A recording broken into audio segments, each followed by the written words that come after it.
నమస్తే ఫ్రెండ్స్, మనం ఇప్పుడు వచ్చేసి తమిళనాడులోని హోసూర్ దగ్గర అయితే ఉన్నాము. ఈ జామ తోటలో ఈ నెమటోడ్స్ వల్ల మొక్కలని చనిపోయేటువంటి సమస్య అయితే కనుక రైతులు తీవ్రంగా ఎదుర్కొంటుంటారు. ఓన్లీ ఈ జామ తోటలోనే కాదు, అన్ని రకాల పండ్ల తోటలో కానీ కూరగాయ తోటలో ఈ నెమటోడ్ సమస్య అనేది రైతులను తీవ్రంగా ఇబ్బంది పెడుతుంటుంది. ఈ నెమటోడ్స్ వచ్చిన తర్వాత ఏంటంటే ఈ పురుగు అనేది వేరు వ్యవస్థలో చేరి బుడుపుల రూపంలో వేరులో ఉన్నటువంటి మొక్క తీసుకునేటువంటి ఆహారాన్ని అంతా తీసుకోవడం వల్ల మొక్క ఆహారం అంతా ఈ విధంగా చనిపోవడం జరుగుతుంది. పూర్తిగా ఏరంతా ఎండిపోయి మొక్క అంతా చనిపోవడం జరుగుతుంది.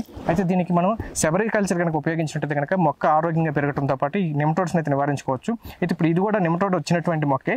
అయితే ఏంటంటే ముందు ఎర్రగా ఆకులు వచ్చేసి చనిపోయేటువంటి స్టేజ్లో ఈ సెబరికల్చర్ వాడినప్పుడు మళ్ళీ కొత్తగా వచ్చేటువంటి ఆకులన్నీ కూడా ఈ విధంగా చిగుళ్ళు అయితే రావడం జరిగింది. మంచి గ్రీనిష్గా బలంగా మొక్క పెరగడంతో పాటు కొత్తగా పూత కాత కూడా రావడానికి అయితే అవకాశం ఉంది.